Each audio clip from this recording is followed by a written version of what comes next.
Society law and ethics unit के दूसरे video में आप सभी का स्वागत है। हम लोग आज स्टार्ट करते हैं। बेसिकली जो टॉपिक का नाम है वो है इंटेलेक्चुअल प्रॉपर्टी राइट, यानी आईपीआर। इसके बारे में हम लोग आज डिटेल में पढ़ेंगे। साथ ही यह भी पढ़ेंगे कि आईपीआर को हम लोग वायलेट कैसे करते हैं, कोई भी पर्सन आईपीआर कैसे लेता है, ये सारी चीज के बारे में हम लोग देखेंगे। तो बेसिकली इंटेलेक्चुअल प्रॉपर्टी राइट की जहां तक की बात है, तो उससे पहले हमें पता होना चाहिए कि इंटेलेक्चुअल प्रॉपर्टी क्या है, तभी तो हम राइट की बात करेंगे। Intellectual property refers to the ownership of an idea or design by the person who came up with it. Intellectual property basically क्या है? किसी आइडिया का या किसी डिजाइन का ऑनरशिप होना, जो कि किसी पर्सन ने बनाया हो और उस पर उसी पर्सन का अधिकार हो। Intellectual property refers to innovation such as inventions, literary and artistic works, design and symbols, names and logos. मतलब कोई भी आइडिया हो या किसी भी तरह का डिजाइन हो, किसी तरह का रिटन वर्क हो, आर्टिस्टिक डिजाइन हो, ये हर एक चीज क्या है? इंटेलेक्चुअल प्रॉपर्टी है। क्योंकि इस पे क्या है? किसी खास पर्सन का ही अधिकार है, क्योंकि उसी ने क्रिएट किया है। Intellectual property is legally protected through copyright, patent, trademark, etc. मतलब ये जो इंटेलेक्चुअल प्रॉपर्टी है, इस पे लीगल तरीके से किसी का राइट हो, इसके लिए हमारे पास वेरियस वेज हैं, जिसमें हमें पढ़ना है basically copyrights, patents and trademarks. ये तीन चीज के बारे में हम डिटेल में पढ़ेंगे। यहाँ एक इमेज के थ्रू कुछ वे दिखाए हुए हैं इंटेलेक्चुअल प्रॉपर्टी प्रोटेक्ट करने के। इसमें एक है utility patent. Utility patent basically क्या है? Rights for a documented new and novel invention. मतलब कोई भी डॉक्यूमेंटेड, चाहे वो न्यू या फिर नोवल इन्वेंशन की जहां तक की बात है, तो उसके लिए यूटिलिटी पेटेंट नाम का आईपीआर होता है। अगर हम कॉपीराइट की बात करें, तो कॉपीराइट बेसिकली क्या होता है? प्रोटेक्शन फॉर ओरिजिनल क्रिएटिव और आर्टिस्टिक वर्क। जैसे किसी ने कोई इमेज क्रिएट कर दिया, कोई डिजाइन बना दिया, तो उसमें किसी का कॉपीराइट हो सकता है। ऐसे ही है trademark. Trademark means rights for brand names, slogans और लोगो। जैसे कोई किसी ने लोगो क्रिएट किया हुआ है अपने किसी फर्म के नाम से, या किसी ने स्कूल का लोगो डिजाइन किया है, तो उसको अगर लीगल तरीके से अपनी राइट क्लेम कर लेगा, तो इसको हम लोग ट्रेडमार्क बोलेंगे। ऐसे ही ट्रेड सीक्रेट। ट्रेड सीक्रेट जैसे कि right for guarded secret covering a practice और प्रोसेस। मतलब किसी प्रोसेस को जैसे कुछ क्रिएट करना है, और वो क्रिएट करने के लिए कोई प्रोसेस यूज कर रहा है। फॉर एग्जांपल जैसे मान लो कि हमें कोई तरह का केमिकल बनाना है, तो उस केमिकल बनाने के प्रोसेस से रिलेटेड जो भी प्रोसेस हम लोग फॉलो कर रहे हैं, बेसिकली उस प्रोसेस के बारे में किसी खास पर्सन का ही अधिकार है, क्योंकि वो प्रोसेस जो है कोई एक पर्सन ही फॉलो करता है। अगर दूसरा करेगा तो वो अपने तरीके से करेगा। मतलब हर किसी की प्रोसेस जो है वो अपनी अलग होती है। तो उस प्रोसेस पे अगर कोई क्लेम करता है कि पर्टिकुलर पर्सन का राइट हो, तो वो ट्रेड सीक्रेट के थ्रू अपनी राइट क्लेम करेगा। अब हम लोग डिटेल में पढ़ते हैं कॉपीराइट, पेटेंट और ट्रेडमार्क के बारे में। कॉपीराइट बेसिकली क्या है? Copyright grants legal right to creators for literary, dramatic, musical, artistic work, photograph, audio recording, video recording, computer softwares. मतलब क्या है कि किसी भी तरह की चीजें क्रिएट करना, चाहे वो लिटरेचर से रिलेटेड हो, ड्रामा, आर्ट, म्यूजिक से रिलेटेड हो, फोटोग्राफी रिलेटेड हो, ऑडियो वीडियो हो, इस पे क्या है कि कोई पर्टिकुलर पर्सन का क्रिएटर का अपना लीगल राइट होता है, और ये राइट बेसिकली इंक्लूड करता है राइट टू कॉपी यानी reproduce a work, right to distribute copies of the work to public, and right to publicly display और परफॉर्म द वर्क। मतलब इस राइट के साथ ये सारी चीजें इंक्लूड है कि कोई पर्सन किसी की कॉपी नहीं कर सकता, फ्रीली डिस्ट्रीब्यूट नहीं कर सकता अपने नाम से कॉपी बना करके किसी पब्लिक फोरम में, कहीं पर पब्लिकली अपने नाम से डिस्प्ले नहीं कर सकता। तो ये सारी चीजें बेसिकली कॉपीराइट में कवर होती है। तो जो क्रिएटर ने क्रिएट किया हुआ है वो अपनी कॉपीराइट ले सकता है अपने प्रोडक्ट को लेकर के। नेक्स्ट है patent. Patent is usually granted for invention. मतलब किसी तरह का इन्वेंशन है, कोई खोज है, तो उससे रिलेटेड जो है पेटेंट यूज करते हैं। नेक्स्ट है when patent is granted the owner gets an exclusive right to prevent others from using, selling or distributing the protected invention। मतलब किसी ने कोई इन्वेंट किया है, किसी तरह का इन्वेंशन है, तो उसपे अगर जिसका भी क्रिएटर का अगर पेटेंट है, तो दूसरा कोई भी उसको यूज या सेल नहीं कर सकता, डिस्ट्रीब्यूट नहीं कर सकता। जिसको पेटेंट ग्रांट किया गया है उसी के पास राइट है कि किसी भी पर्सन मतलब खुद वो यूज करता है, सेल करता है, डिस्ट्रीब्यूट करता है, दूसरा कोई भी पर्सन जो है वो ऐसा काम नहीं कर सकता है। Patent gives full control to the patentee to decide whether और how the invention can be used by others. मतलब जिसका भी पेटेंट है किसी इन्वेंशन के ऊपर, वो डिसाइड करने के लिए स्वतंत्र है कि कितने टाइम तक मतलब कौन सा यूजर कैसे यूज करेगा, कितना राइट दिया गया है किसी को इन्वेंशन के लिए। नेक्स्ट है एग्जाम्पल की अगर हम बात करेंगे तो जैसे pen with scanner. Use a machine as small pen, we can transfer text from paper directly into the computer. जैसे क्या है कि पेन विथ स्कैनर किसी ने इन्वेंट किया, कोई इन्वेंशन है, तो वो इन्वेंशन पहले तो किसी ने किया होगा, तो बेसिकली ये उसके लिए पेटेंट ले सकता है। तो ये एक इन्वेंशन हो गया। तो इस तरह से क्या है कि पेटेंट और हर चीज का, हर पेटेंट, कॉपीराइट, ट्रेडमार्क सबका एक अपना ड्यूरेशन होता है, प्रोसेस होता है, जिसके थ्रू कोई पर्सन जो है पेटेंट को, कॉपीराइट को या फिर ट्रेडमार्क को क्लेम कर सकता है, राइट ले सकता है प्रॉपर तरीके से। मतलब इसकी बेसिकली रजिस्ट्री होती है। नेक्स्ट है trademark.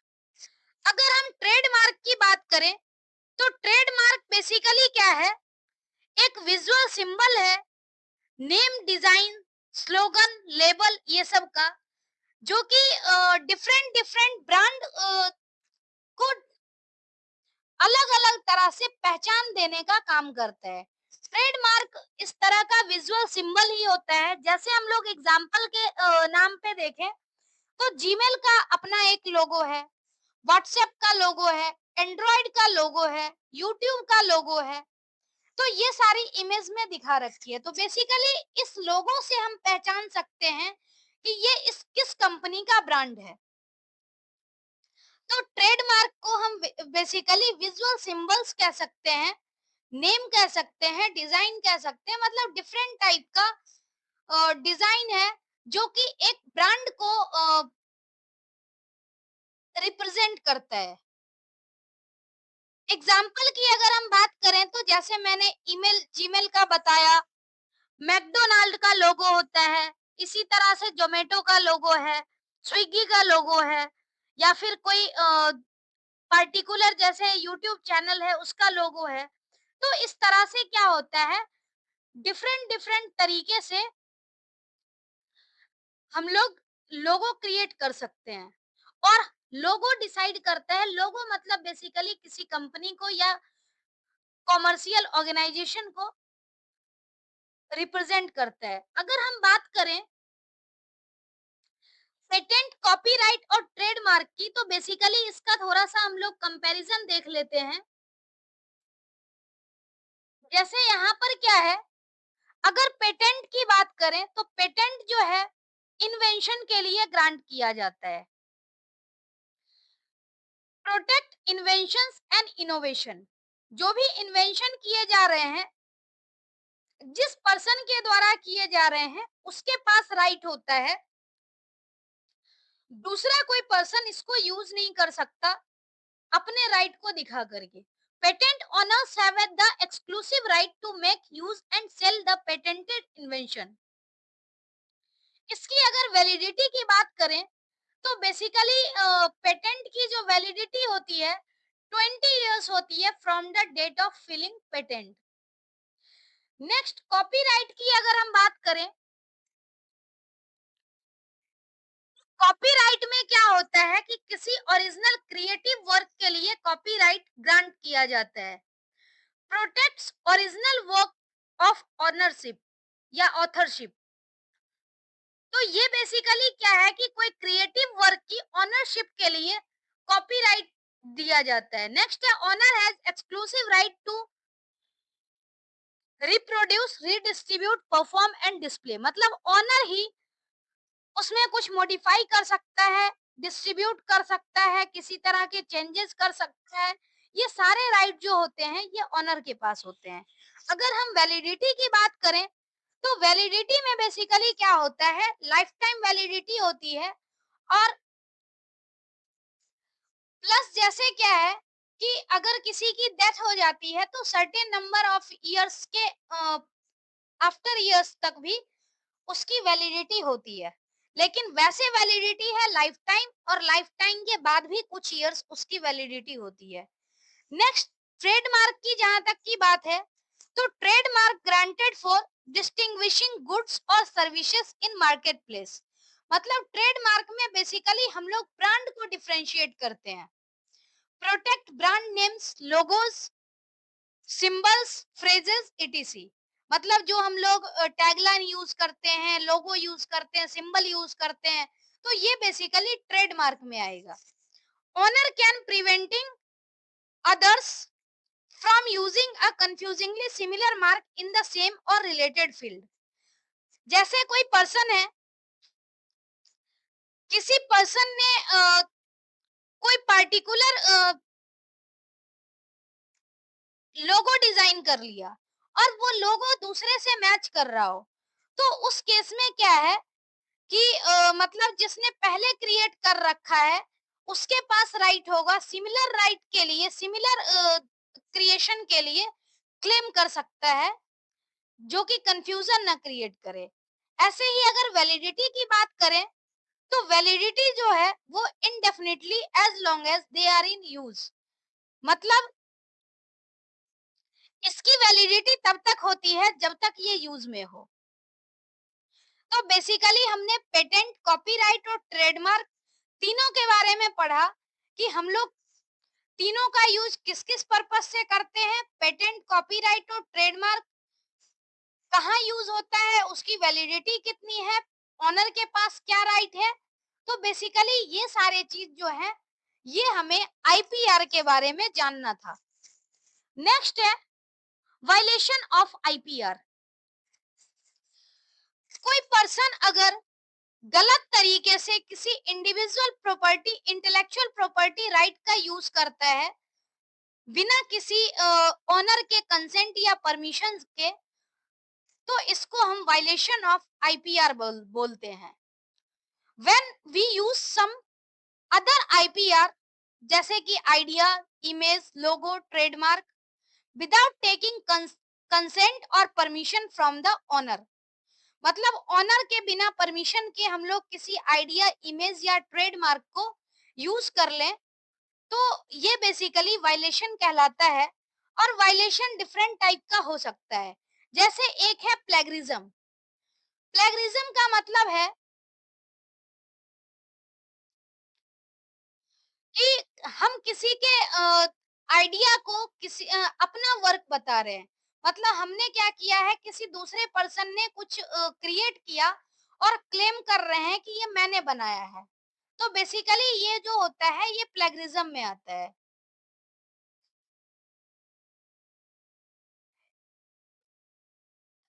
If we copy some content from the internet but do not mention the source or the original creator, then it is considered as an act of plagiarism.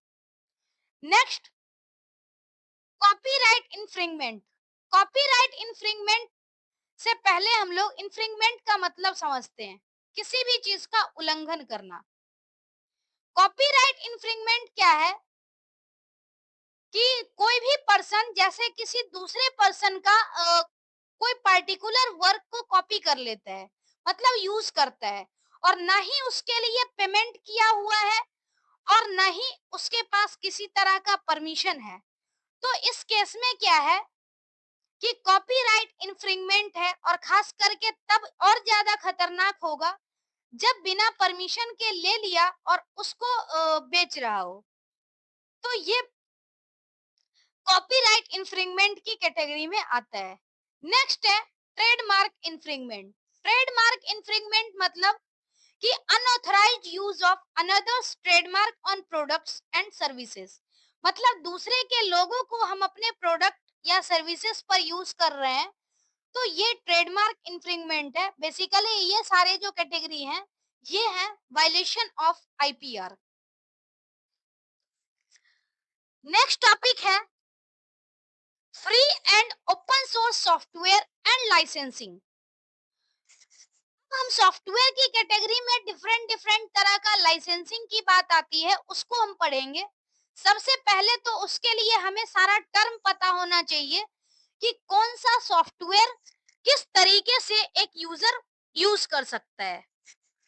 तो सबसे पहला है free and open source software, जिसको हम FOSS बोलते हैं। Free and open source software basically एक software है जो कि फ्री है और इसका सोर्स कोड भी पब्लिकली अवेलेबल है। और जब सोर्स कोड फ्रीली अवेलेबल होगा तो कोई भी पर्सन इसको यूज कर सकता है, इम्प्रूव कर सकता है, कुछ भी चेंज कर सकता है।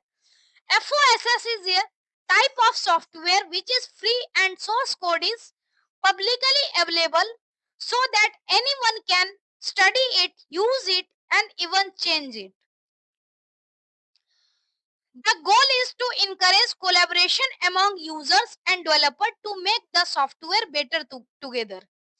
कहने का मतलब है कि अगर कोई पर्सन इस FOSS का यूज करके, जैसे कोई पर्टिकुलर सॉफ्टवेयर है जिसमें कुछ प्रॉब्लम है और दूसरे पर्सन ने उसको डाउनलोड करके और उसमें कुछ चेंज कर दिए, चेंज करने के बाद सॉफ्टवेयर और बेटर बन गया, तो क्या है कि इससे जो क्रिएटर है उसका भी फायदा होगा, उसको भी आइडिया मिल जाएगा ताकि फ्यूचर में क्या कर सके, उसमें इम्प्रूवमेंट कर सके। तो बेसिकली क्या है कि ये एक मतलब यूजर और डेवलपर के बीच में कोलैबोरेशन को इंक्रीज कर रहा है।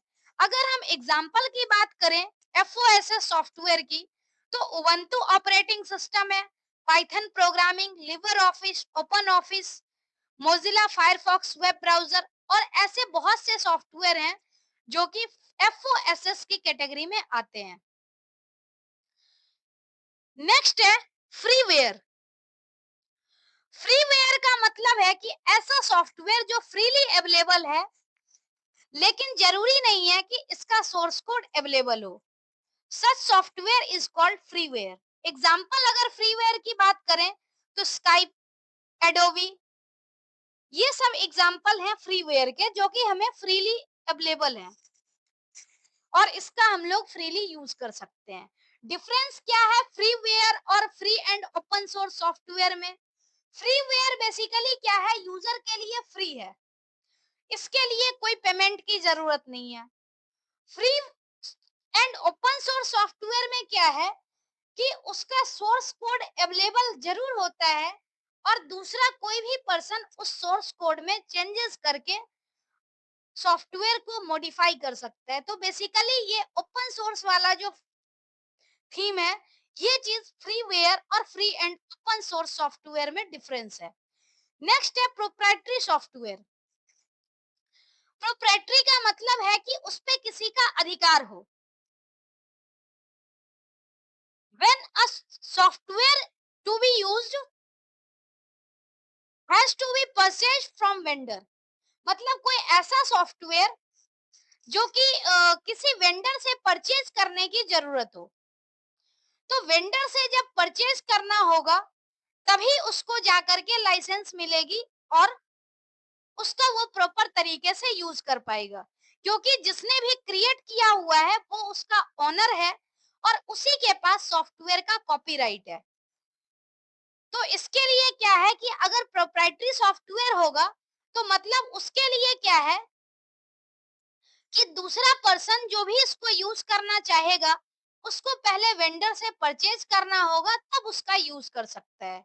और प्रोप्राइटरी सॉफ्टवेयर के जो कोड हैं वो पब्लिकली अवेलेबल नहीं होते हैं। सिर्फ जो जिसने भी क्रिएट किया है वही उसको दोबारा से उसमें मॉडिफाई कर सकता है, कुछ इम्प्रूवमेंट कर सकता है। These softwares are developed and tested by individuals or organization by which it is owned, not by public. मतलब इस पे जिसका भी राइट है, जिसने भी क्रिएट किया है, चाहे वो ऑर्गेनाइजेशन हो या फिर इंडिविजुअल हो, वही उसको मॉडिफाई कर सकता है। यहाँ तक कि उसकी टेस्टिंग कर सकती है, किसी भी तरह का चेंजेस हो सकता है, कोई दूसरा पब्लिक इसको कुछ नहीं कर सकता। अगर एग्जाम्पल की बात करें तो जैसे माइक्रोसॉफ्ट का विंडोज ऑपरेटिंग सिस्टम है। विंडोज ऑपरेटिंग सिस्टम अगर आप लाइसेंस वाला लोगे तो आपको फुल वर्जन मिलेगा, अदरवाइज आप उसको गलत तरीके से क्रैक भी कर सकते हो, लेकिन क्या है कि उसमें आपको सारे फीचर्स नहीं मिलेंगे, प्रॉपर तरीके से आप उसको यूज नहीं कर पाओगे। लेकिन अगर वही परचेज करके लेते हो तो आपको टाइम टू टाइम उसकी अपडेट भी मिलती है, सारा फैसिलिटी अवेलेबल है। ऐसे ही क्विक हिल एंटीवायरस सॉफ्टवेयर की अगर हम बात करें तो क्विक हिल एंटीवायरस सॉफ्टवेयर यूज करने के लिए भी आपको कुछ, चाहे वो मंथली बेसिस हो या फिर ईयरली हो या फिर 3 ईयर हो 10 ईयर हो, इस तरह से आपको परचेज करना पड़ता है सॉफ्टवेयर को ताकि आप उसको यूज कर सको। तो बेसिकली ये कुछ सॉफ्टवेयर के नाम थे, फ्री एंड ओपन सोर्स, जिसमें फ्रीली हम यूज कर सकते हैं और इसका सोर्स कोड भी अवेलेबल होता है। फ्रीवेयर का मतलब है कि ये फ्रीली हम इसका भी यूज कर सकते हैं लेकिन सोर्स कोड अवेलेबल नहीं हो सकता। प्रोप्राइटरी सॉफ्टवेयर में क्या है कि हमें उसके लिए परचेज करने की जरूरत होती है। तो बेसिकली जो सॉफ्टवेयर फ्रीली अवेलेबल है उसमें तो हमें कोई लाइसेंस की जरूरत नहीं है, जैसे कि एफओएसएस या फिर फ्रीवेयर। लेकिन जो प्रोप्राइटरी सॉफ्टवेयर है उसके लिए हमें प्रॉपर तरीके से सॉफ्टवेयर की लाइसेंस लेनी जरूरी होती है, तभी हम उसका ढंग से यूज कर सकते हैं। तो हम बेसिकली डिटेल में देखते हैं कि लाइसेंस क्या होता है। अगर हम लाइसेंस की बात करें तो लाइसेंस क्या होता है? An official document that give you permission to own do और यूज समथिंग।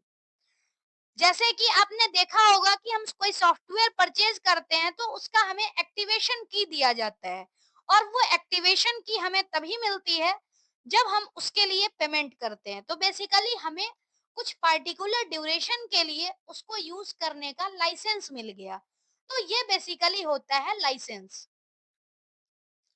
लाइसेंस में भी क्या है कि एक तो पब्लिक लाइसेंस होता है कि जैसे अगर खरीद लिया तो अपने तरीके से जैसे मर्जी यूज कर सकता है, इवन उसको मॉडिफाई भी कर सकता है। तो ये बेसिकली होता है पब्लिक लाइसेंस, कि किसी ने भी परचेज कर लिया और परचेज करने के बाद हम उसमें कुछ भी उसको यूज कर सकते हैं, मॉडिफाई भी कर सकते हैं। दूसरा तरीका होता है जीएनयू जनरल पब्लिक लाइसेंस, और एक होता है क्रिएटिव कॉमन। दो पॉपुलर कैटेगरी का पब्लिक लाइसेंस है जिसका कि हम लोग यूज कर सकते हैं। अगर हम बात करें क्रिएटिव कॉमन की तो क्रिएटिव कॉमन को रिप्रेजेंट करते हैं सीसी से। और क्रिएटिव कॉमन बेसिकली क्या होता है? It is used for all kind of creative works like website, music, film, literature. CC enables the free distribution of an otherwise copyrighted work. It is used when an author wants to give people the right to share, use and build upon a work that they have created. मतलब creative common में क्या होता है कि generally ये right जो है वो क्रिएटिव वर्क के लिए दी जाती है, और इसके लिए जैसे क्या है कि जो भी कॉपीराइटेड वर्क है उसको फ्रीली डिस्ट्रीब्यूट कर सकते हैं। जैसे एक बार लाइसेंस ले लिया तो उसमें हम कुछ मॉडिफाई कर सकते हैं, यहाँ तक कि यूजर जिसको चाहता है शेयर करना उसको शेयर कर सकता है। तो बेसिकली ये चीजें होती है क्रिएटिव कॉमन में। अगर हम जीएनयू जनरल पब्लिक लाइसेंस की बात करें तो इसको जीएनयू जनरल पब्लिक लाइसेंस को हम बोल सकते हैं जीएनयू जीपीएल और simply GPL. is primarily designed to provide a public license to a software। मतलब सॉफ्टवेयर को पब्लिक लाइसेंस देने के लिए जो यूज होता है वो होता है GNU general public license. It guarantees the end user freedom to run, study, share and modify the software. मतलब जैसे क्रिएटिव कॉमन है तो क्रिएटिव कॉमन भी पब्लिक लाइसेंस है, और इसमें भी जिसको भी शेयर किया गया है हर पर्सन क्या कर सकता है, अपने तरीके से उसको यूज कर सकता है, मॉडिफाई कर सकता है, शेयर कर सकता है। जो जीएनयू जीपीएल है वो भी यूजर को यही राइट देता है कि जैसे मर्जी आप यूज कर सकते हो, इवन शेयर और मॉडिफाई भी कर सकते हो। नेक्स्ट है Apache license. Apache license is a type of free software license created by the Apache software foundation. मतलब अपाचे सॉफ्ट लाइसेंस जो है वो भी एक टाइप का फ्री सॉफ्टवेयर लाइसेंस है जो कि अपाचे सॉफ्टवेयर फाउंडेशन के द्वारा क्रिएट किया गया। It is very flexible and permissive, which means people can use the software in any way they want, share it with others and even make changes to it। मतलब ये भी public license है और ये भी user को flexible और परमिशिव बनाता है, क्योंकि इसमें भी क्या है कि सॉफ्टवेयर को जैसे चाहे वैसे यूज कर सकते हैं, शेयर कर सकते हैं, इवन चेंज भी कर सकते हैं। No need to worry about paying any fees और लॉयल्टी फॉर यूजिंग और शेयरिंग सॉफ्टवेयर। मतलब इसमें भी क्या है कि सॉफ्टवेयर को यूज करने के लिए या शेयरिंग करने के लिए भी किसी तरह की फीस की जरूरत नहीं होती है। It gives a lot of freedom to users and encourages collaboration and sharing within software community.